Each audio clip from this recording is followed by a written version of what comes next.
direction of the market. Now, let's have a recap of the bearish scenario, but this time include the discount and premium concepts. This time, we're adding the concept of the premium and discount.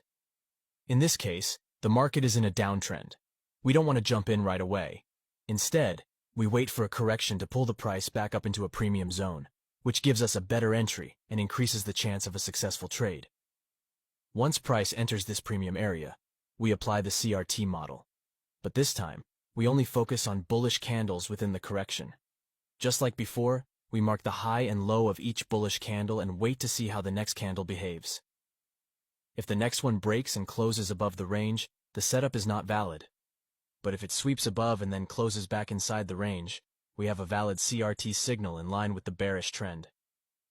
To improve the entry, we zoom into a lower time frame and wait for a fair value gap to form right after the sweep. Then, we place our sell order at that gap and set the stop loss above it. Again, we can take partial profit at 1-to-1 and let the rest run toward the next major support or liquidity zone. By waiting for a pullback into a premium area before applying the CRT, we combine three powerful elements: trend direction, manipulation, and entry from a discount premium zone, giving us a clean, smart, and high-probability setup. Now that we've gone through how to apply CRT properly, let's quickly look at some common mistakes traders often make and how you can avoid them. One big mistake is trading CRT during a choppy market, where there's no clear direction. CRT works best in trending conditions where you can clearly identify impulse and correction legs. Without that, the sweeps can become meaningless. Another common issue is entering too early. For example, taking a trade just because the price reversed. But that's not enough. You need to wait for a proper liquidity sweep, followed by a close back inside the candle range. Wait for the candlestick to complete. If you enter before that, it might continue pushing downwards again.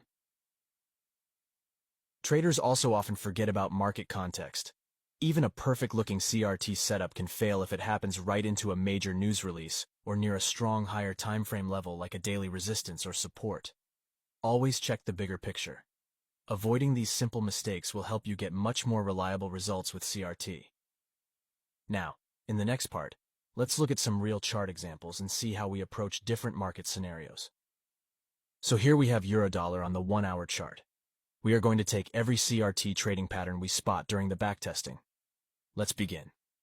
By breaking above this swing high, the latest price action shows that the bulls are in control, and we are in an uptrend. So, we are only interested in buying opportunities.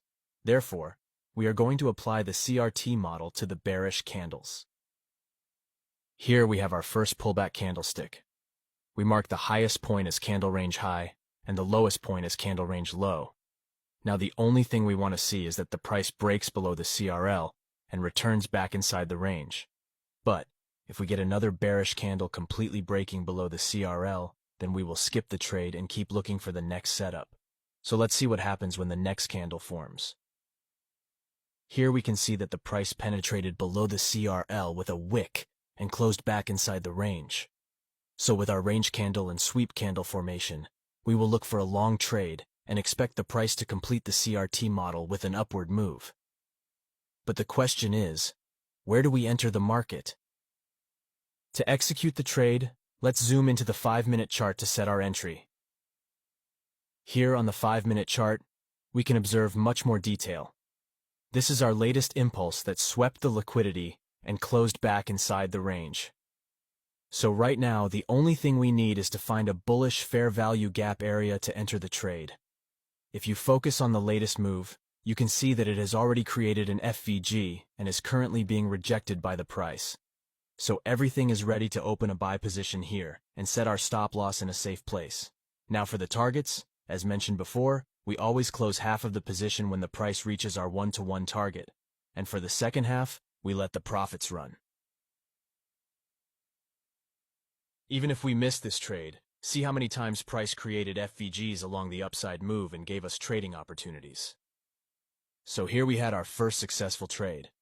But let's continue on the 1-hour chart to find more setups. Here, once again, we have a bearish candlestick formation where we can apply the CRT model. we mark the high and low and wait for the next candle to close. Once again, sweep forms. Let's zoom into the 5-minute chart to enter the trade.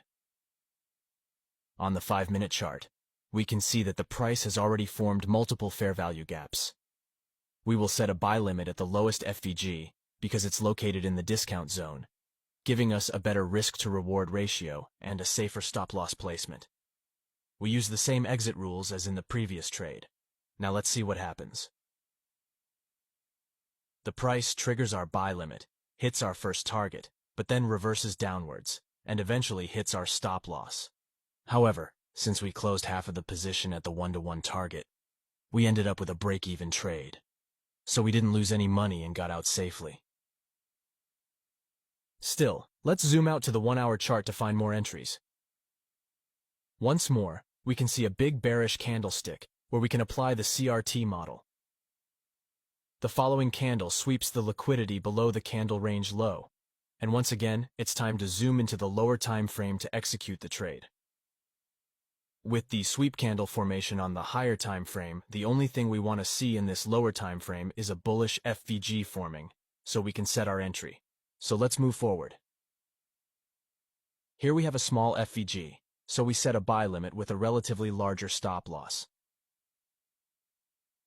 Following that, we have another FVG formation. So, without canceling the first trade, we set up another one. Once again, we get a great winning trade. Of course, this was just backtesting, and fortunately, we found multiple successful trades. But that's not always the case in real trading.